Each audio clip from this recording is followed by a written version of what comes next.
The United States Department of Health and Human Services has a plan to remove artificial food dyes from our food supply. I think that this is a great idea. So let's talk about it.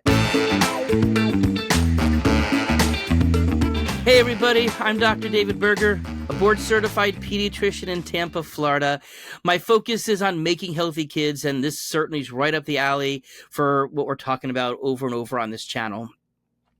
Now, why is this important? Now, the topic itself, this is a national effort. There have been some more local community and state efforts to ban artificial food dyes, but this is now a national effort to do so. We're talking about artificial food dyes that are based in petroleum, and there's really no reason why it should be in the food supply. So this should also be a nonpartisan issue. I'm really hopeful that nobody's going to stand up in defense of artificial food dyes, perhaps besides the industry that makes and sells it. But maybe we can all get behind it. The policymakers, the commentators, parents, leaders across the board. Maybe we can get behind this all one together. So what happened? Robert F. Kennedy Jr., the Secretary of Department of Health and Human Services, has declared that there is a plan to now phase out these artificial synthetic petroleum-based food dyes. And he says it doesn't need to be in our food, and of course that's right.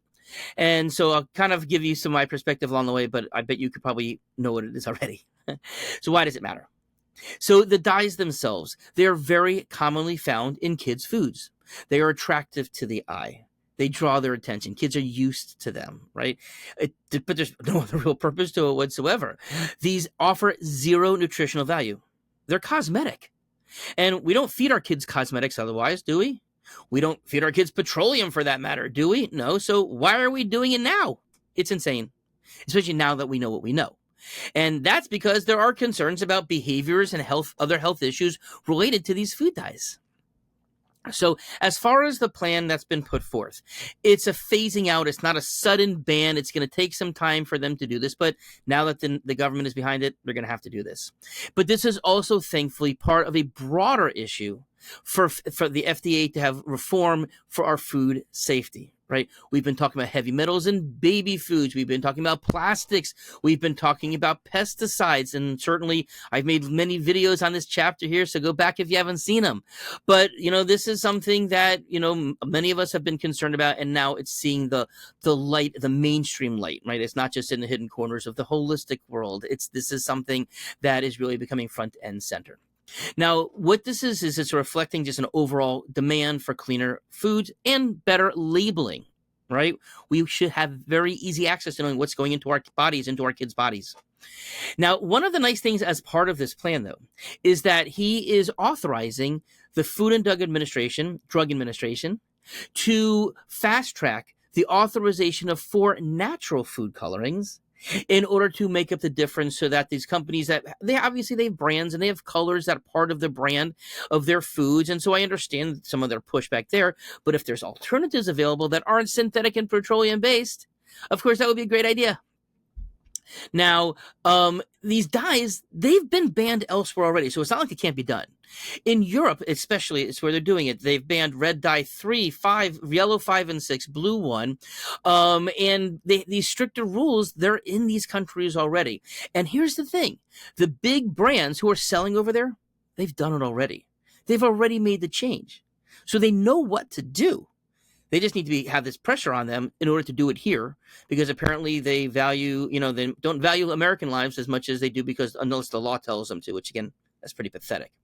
So a very simple question, why not here? But of course, why has it not been done already? But now we know what we're going to do going forward.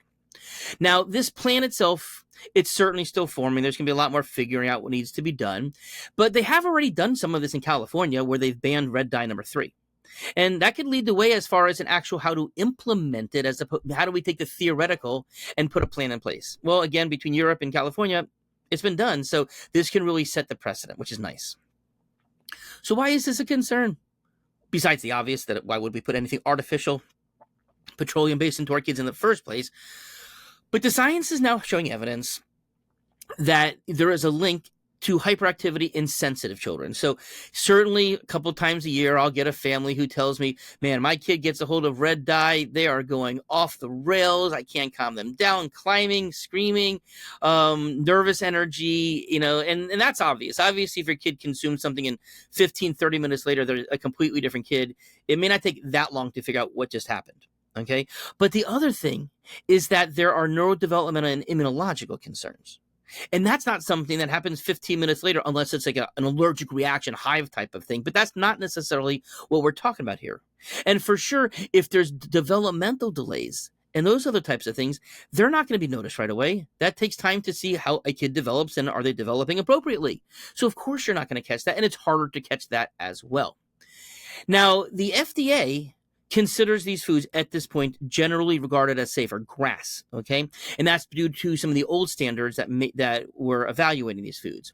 But, and they've been over time stalling. They've been waiting to conclusively see if there's harm, but I don't think that that's protective enough. And I think that's what RFK Jr. is saying, is that this isn't something that we should be collectively waiting to see if there is definite harm. We know that there's problems. There's no need for it. Risk versus benefit. If there's zero benefit to something whatsoever, and even a potential risk, we should avoid it. Now, as far as this historical content, as I said, some of these standards were set decades and decades ago, and they're outdated. And of course, food safety knowledge back then was limited, and especially in terms of considerations for neurological and behavioral concerns, that really was on nobody's radar back 40, 50 years ago. Maybe they should have been, but they weren't. But as far as the reevaluating of these issues that the FDA is doing, it's tough because they rarely have revisited past approvals. Unless there's some massive protesting, unless there's some real work going on to change these things, they don't. That's why this is a big deal. And so now the FDA is going to have to catch up to what, because they're obviously the ones that are going to be regulating the industry, the food companies, Food and Drug Administration, after HHS has put the formal rules in place. Now, of course, there will be some industry pushback. We've heard it already. Some are saying it's too costly to do this. It's unnecessary to do this. They cite the lack of definitive evidence. They're worrying about market disruptions, and I get it, right? But not at the expense of our kids. Again, as I said, they've done this in other places already, so they're just kind of beating around the bush, in my opinion. And they realize it's going to cost them money to make these types of changes. They're going to have to change formulations. They're going to have to change where they get supplies from. They very well have to change the machinery that they're using to make all of this stuff. So, yeah, it's going to cost some money to do it. It's going to take some time, but you know what? Our kids' health, our kids' development, priceless, right? Now, it's almost like, are they putting health over profits? Right. And let's face it, many industries in our country have certainly been putting profits over health for a long time. But the bottom line is this: it can't be at our kids' expense. If they could do it in Europe, they could do it here. And we just need to make this a priority. So what can we be doing right now, though, while these regulations are being formulated and go into effect? Most important thing in terms of being proactive, read food labels. Does it say red dye 340? Does it say yellow 56, blue 12? Those are artificial. You can choose products that have natural food colorings. And sometimes it just says natural colors, but there are things like turmeric that'll give like an more of a yellow to orange color, or beets more of a red color, or spirulina more of a green color. And that's what's being used in some of the more conscientious food companies right now.